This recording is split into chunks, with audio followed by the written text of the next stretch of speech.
s'enflamme, la guillotine tranchant dans le drame. Changer les temps par ce sentier sanglant, une ère nouvelle par le tranchant menaçant. Jacobi, le révolutionnaire.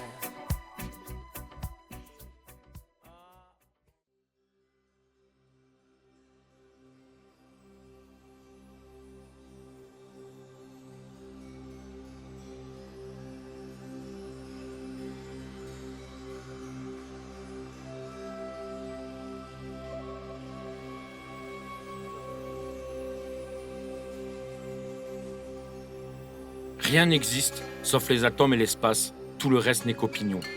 Ainsi parla Démocrite, le grand Démocrite. Disciple de Leucippe, né en 460 avant Jésus-Christ et mort en 370, il visita l'Inde, la Perse, l'Égypte pour s'inspirer des plus grandes philosophies du monde. Adversaire intemporel de Platon qui voulait faire de ses œuvres des autodafés, se contenter du monde donné était toute sa philosophie. La somme de ses connaissances était phénoménale. Éthique, mathématiques, philosophie, physique, cosmologie, astrologie, médecine, botanique, géologie, agriculture, peinture. Autant de textes aujourd'hui perdus, dont il ne reste que des titres et des rares fragments, le temps, les guerres et les églises ayant fait leur travail. De ce fait, il existe de nombreuses légendes propagées à travers le temps sur Démocrite. Faire part du vrai et du faux est complexe. Démocrite est là, rôdant tel une ombre dans la philosophie antique. On dit que Démocrite était fortement persuadé que l'âme mourait avec le corps, et que tout ce qu'on raconte sur les fantômes et la vie après la mort n'était que chimère. Le physicien contempleur du réel, face à son éternel adversaire, le métaphysicien vendeur du vide. Il aimait se balader dans les cimetières et méditer sur la fragilité de la vie. Des fois, des enfants se déguisaient en spectres pour lui faire peur. N'ayant aucune croyance sur l'au-delà, cela ne le touchait point. Il leur dit « Allez-vous-en, bande de fous !»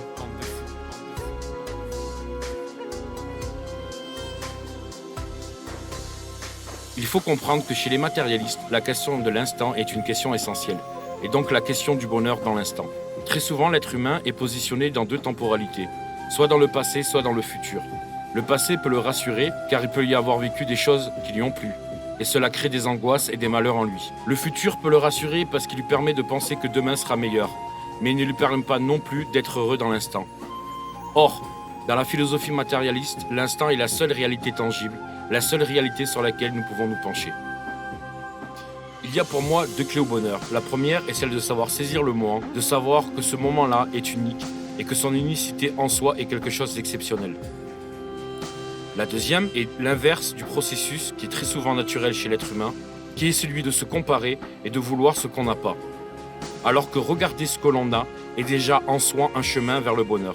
Je m'explique. Dans la philosophie matérialiste, l'absence de souffrance est en soi un bonheur. Autant dire, si je dois résumer, ok, j'ai perdu mon doigt, mais j'ai mon bras. L'esprit ne se concentre plus sur le doigt qui a disparu, mais sur le bras qui reste. Se rappeler du passé ou se projeter dans le futur crée une dichotomie dans l'esprit de l'être humain. Il ne peut pas être heureux, car il ne peut pas saisir le passé et le futur n'est pas encore arrivé. Alors que ce qu'il vit sur le moment, il ignore. Il est inlassablement bloqué dans une boucle temporelle. Il faut savoir regarder la vie en face, il faut savoir l'aimer, il faut savoir trouver le plaisir dans les choses simples. Et ainsi, tout ce qui peut arriver ne sera que du bonus. Aimer la vie, sortir, observer le soleil et vouloir le croquer. Vouloir ce que Nietzsche appellera plus tard la volonté de puissance, la volonté d'être. Démocrite croyait notamment à la pluralité des mondes. La cosmologie du philosophe admettait en effet une infinité de mondes. Ces mondes existent dans le vide et sont en nombre infini, de différentes grandeurs et disposés de différentes manières dans l'espace. Ils sont engendrés et périssables. Quand un monde meurt, d'autres se constituent autour des noyaux créés par une rencontre fortuite d'atomes voyageurs. Certains sont dans des phases d'accroissement, d'autres disparaissent, ou bien encore ils entrent en collision les uns avec les autres et se détruisent. Les mondes sont ainsi gouvernés par des forces créatives aveugles. Il n'y a pas de providence. Démocrite fut celui qui, parmi les hommes, brisèrent les mythes. Quant à la question de l'existence des dieux, les choses sont claires pour lui comme pour Épicure. Les dieux sont mortels, ils sont faits de matière, d'atomes subtils. Nous n'avons que faire de s'occuper d'eux, car ils sont loin de tout et vivent dans des intermondes. Je pense que pour moi, les matérialistes grecs étaient athées, mais on ne pouvait pas à l'époque déclarer son athéisme. Alors ils mirent les dieux très très loin, tellement loin qu'on n'avait plus besoin de s'occuper d'eux.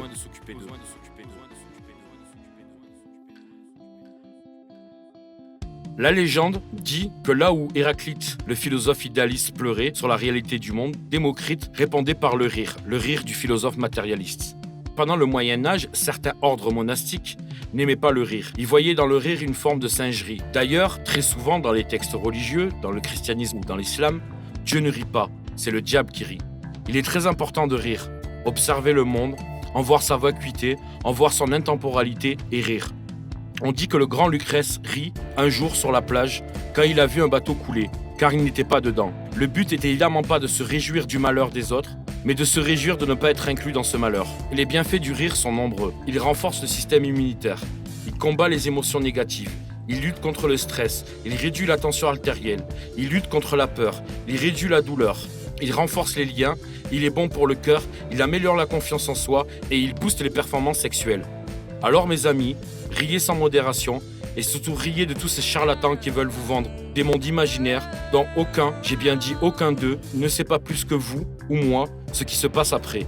Ils prennent leurs rêves et leurs désirs comme une réalité. Se contenter du monde donné est une grande leçon du matérialisme philosophique.